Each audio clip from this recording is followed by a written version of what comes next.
you, Mr Acting Deputy President.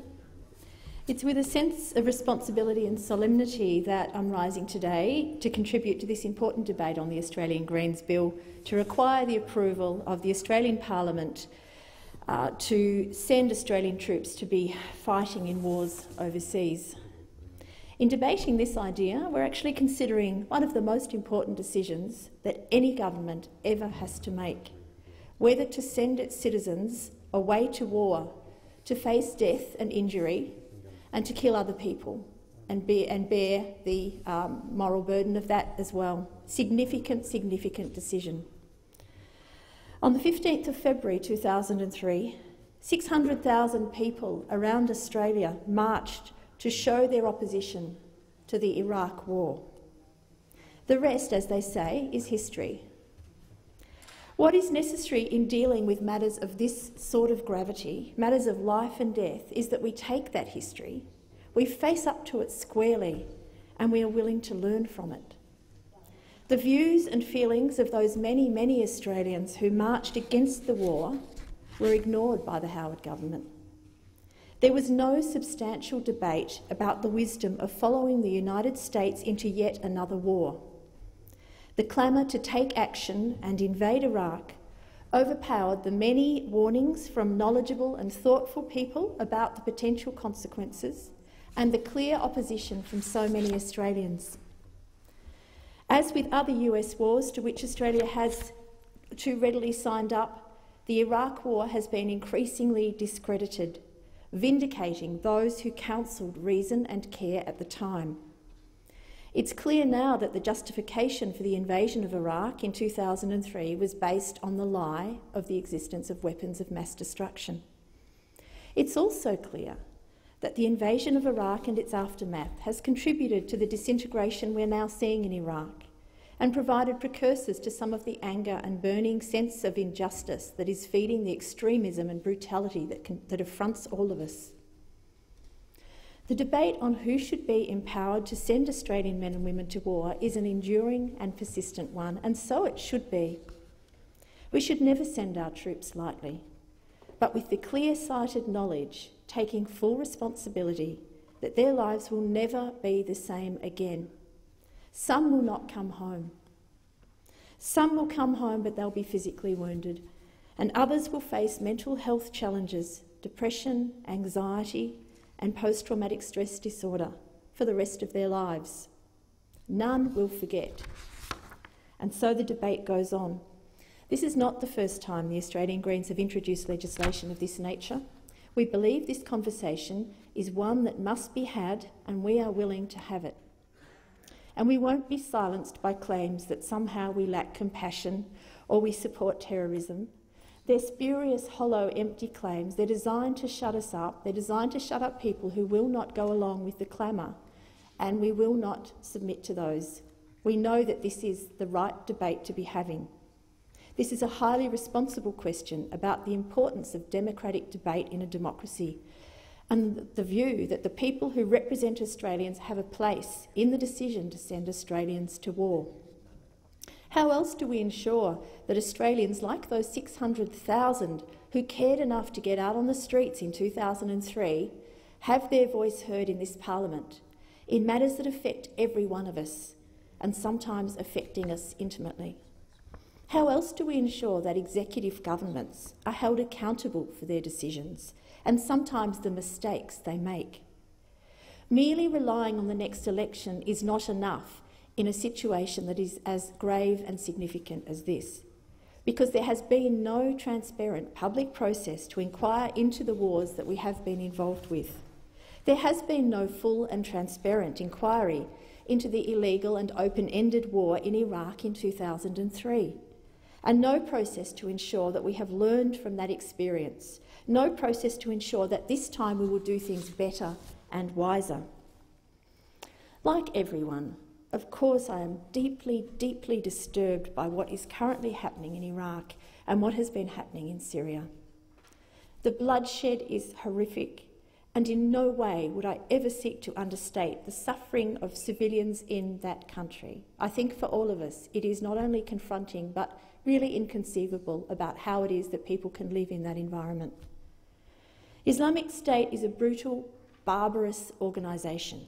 It's life-defying and defies the very common humanities of the world's peoples and the world's religions.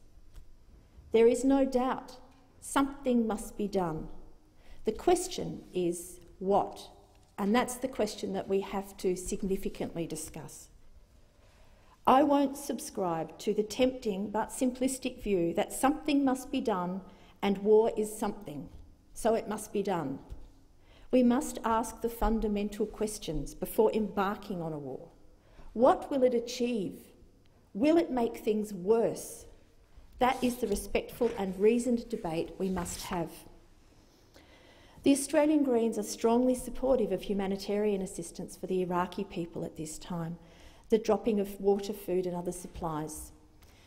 During the winter break, I had the privilege of visiting the Amberley Air Base in Brisbane as part of the Australian Defence Force parliamentary program, and I had the opportunity to see Australia's Air Force at work at the biggest air base in Australia, and I was able to meet with the personnel there, have a better understanding and empathy for the work that they do, the job that they do on behalf of all Australians. It was a privilege, and I came away with a much better understanding.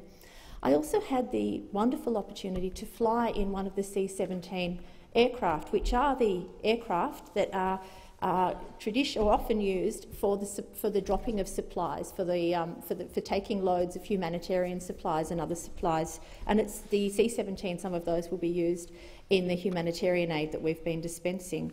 So they can take supplies. They can actually be set up to have hospital wards. And I saw and understood how motivated those pilots and the personnel around them, who all work to support their work, were in doing important, life-saving humanitarian work on behalf of Australia. So certainly it's absolutely important that we do that work. But military action is another question altogether, and it's one that we must approach with the highest level of care, with reasoned thought about why we are doing it and what the consequences will be and what the plan is. And we also have to have adherence to international law, because if there is no international law, there is nothing. If we do not support and stand by international law, we have no right to ask others to do the same. We must ask the question in this case, is this another case of Australia simply blindly following in the footsteps of the United States? Australians are rightly concerned about this. They have a right to be. We're already dropping weapons and munitions into Iraq for the Kurdish Peshmerga forces, and the likelihood of deeper military involvement seems increasing every day. There's little doubt that if requested, Australia will agree to the USA's request for further military engagement in Iraq. In Australia, the executive's decision to declare war and deploy forces overseas has always been taken before Parliament has had the opportunity to debate the issue. So what has traditionally been the case is that Parliament is asked to endorse a decision that has already been taken. Though the opposition of the day has usually supported the government's actions, there have been occasions when they have opposed Australia's involvement, at least initially, in conflicts. But since 1901, neither the Australian Constitution nor defence legislation has required the government to gain parliamentary approval for the decision to deploy forces overseas, or, in the rare cases that it has occurred, to declare war. There have been attempts since 1985 to remove the exclusive power of the government to commit Australia to war. In 2010, the Senate Foreign Affairs, Defence and Trade Legislation Committee reported on an Australian Greens bill, the Defence Amendment Parliamentary Approval of Overseas Service Bill 2008. The committee stated, "The committee is not in any way against the involvement of both houses of Parliament in open and public debates about the deployment of Australian service personnel to warlike operations or potential hostilities. It agrees with the views of most submitters that the Australian people, through their elected representatives, have a right to be informed and heard on these important matters."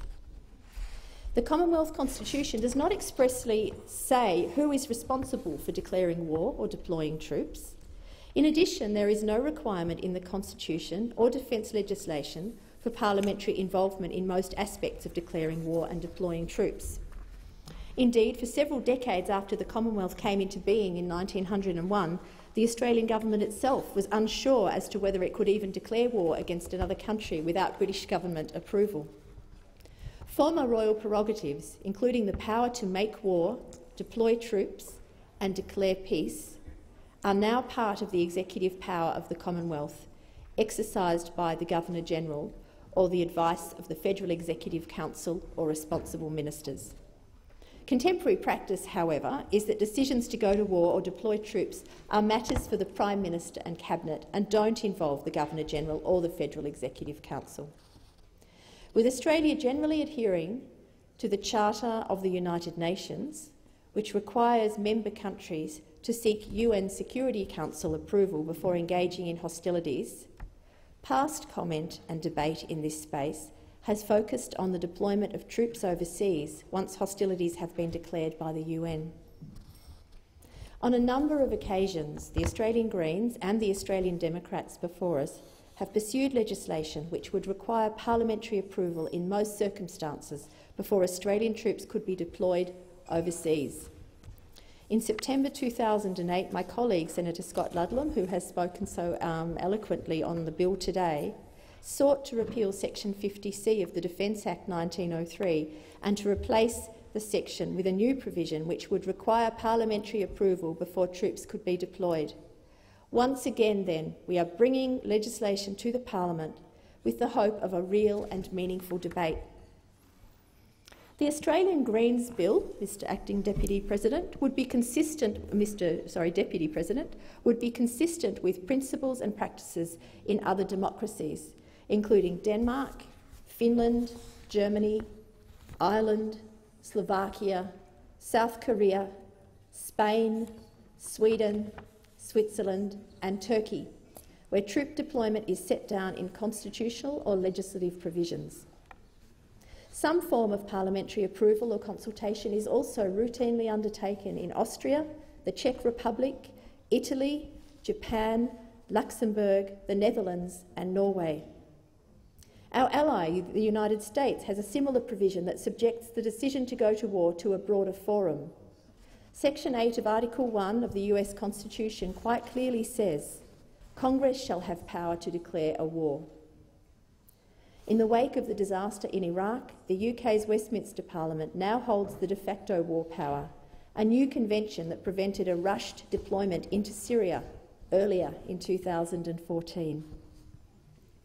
The real challenges posed about the timeliness of decision-making and the degree of confidentiality that would be required can be met, as is obvious from the number of mature democracies that embrace a more inclusive approach to decisions about war. The debate we're having is not a new debate, but one which constantly evolves and gains depth as global contexts change. It is an important debate. I'm grateful that we are once again having this discussion, but I'm disheartened that the debate has not matured much in recent years. If the lessons of Iraq in 2003 and the escalating brutal violence we are currently witnessing in that country do not now compel my parliamentary colleagues to engage in this debate, it's difficult to imagine what will. As someone with a long personal history of activism, I know that people protest when they feel unheard, when they feel ignored by decision-makers and those in positions of influence. With this bill, with this Greens bill, we can ensure all Australians a voice in this place through their elected representatives, not just at an election, after the event, when the die is cast, but at the very time of a momentous decision to be made about whether this country goes to war. This bill will ensure a real conversation about what it means to send Australians to war and whether it is an appropriate thing to do. We must always remember, when we send people into conflict on our behalf, their lives will never be the same again. That's why there are significant numbers of veterans and members of the Australian Defence Forces who agree with this Australian Greens proposal. I know because I have consulted with them, I have met with them, I have spoken with them in the 3 years that I held the Veterans Affairs spokesperson portfolio for the Australian Greens. And it's not surprising, because they truly understand what it means to go to war. They truly understand who will bear the consequences of that decision. They do not want the decision to go to war to be made in sometimes what is a political context, when they think that it's important that all Australians should be able to have their voices heard through their elected representatives in a truly democratic way. By having that decision made in that way, it confers more legitimacy on the ultimate decision of a country to send its people to war. What a profound responsibility, then, we would all share if this bill were to become law.